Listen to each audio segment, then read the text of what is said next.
Okay, if you were going to start configuring this network so that it actually worked, and you were going to do it with static routes and default routes only, no dynamic routing protocol like RIP or EIGRP or OSPF or something like that. If you were just going to set it up with static routes, then how would this work? Well, let's look first of all at this router over here. It's got these 4 sub networks, or these 4 networks attached, which we've subnetted. We started with a 192.168.2.0/24 address space, and we subnetted it, I have it here, to the 192.168.2.0, 2.64, 2.128, and 2.192, all with a /26 subnet mask.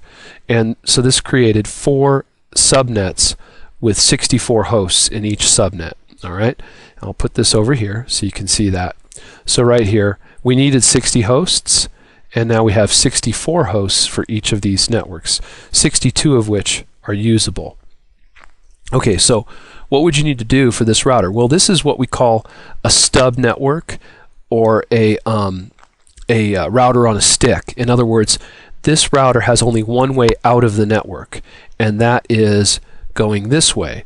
So for setting up routing for this router, all you would need is one route, and it would look something like this. You would just have to configure in your Cisco router. You'd be in global config mode, right, which would look something like this, and you would put in a route like this: IP route 0.0.0.0 space 0.0.0 space out of serial 0/0, or something like that. In this case, it's 0/0/0, and that's because this interface is the serial 0, and that'll send default traffic, all routes, any packets going to any networks that we don't know about will go to this default route, this default static route. And that's all you would need.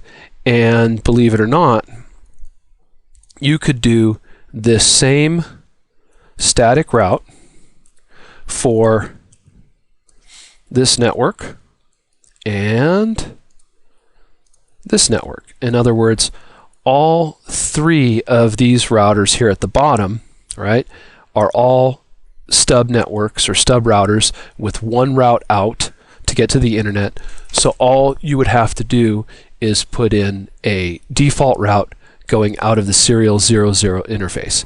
Now, for router 0 here, right, this router would need a default route going this way outside of its serial 01/1/1 interface, and then it would need some routes to these networks. And what you would do is you could do it by configuring 3 summary routes, a summary route for each one of these networks. So let's do a summary route and explain how that would happen. Whoops. Okay, I'll open this up. So first of all,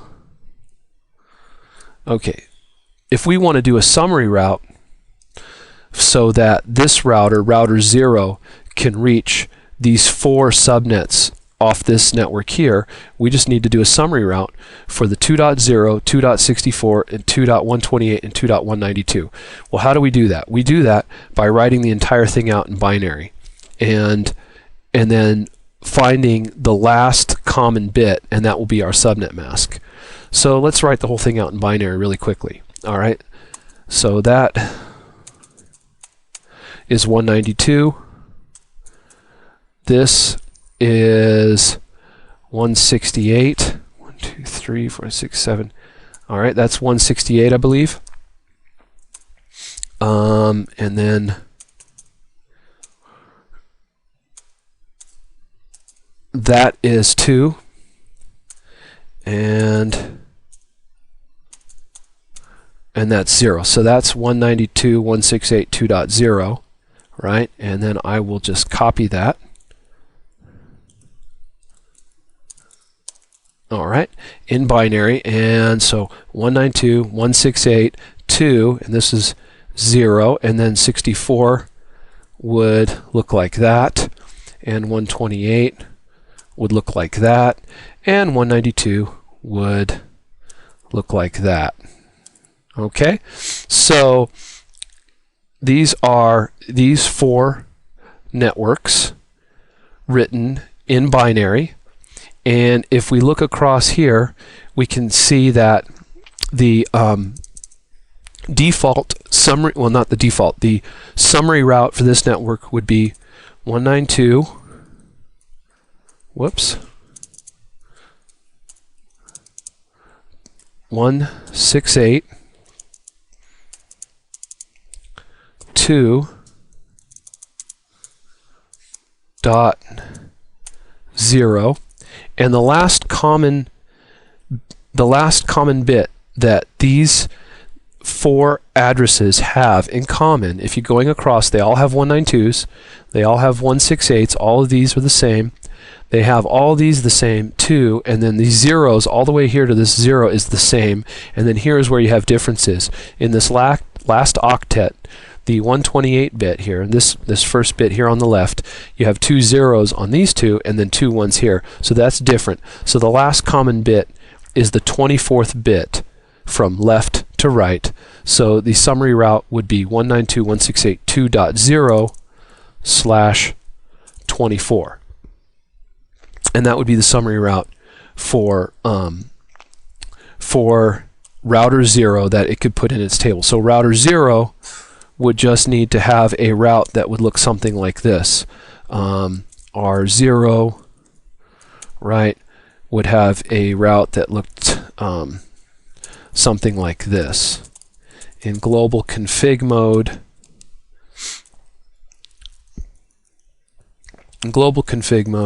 it would put in a static route, IP route 192.168.2.0, and then it would put in the subnet mask, which would be, and then the interface that it would go out of, which in this case would be serial 0/0/0, and that would be the route for router 0 right there to reach all 4 networks on router 1. So router 0 would just put in this, and that would be a summary route.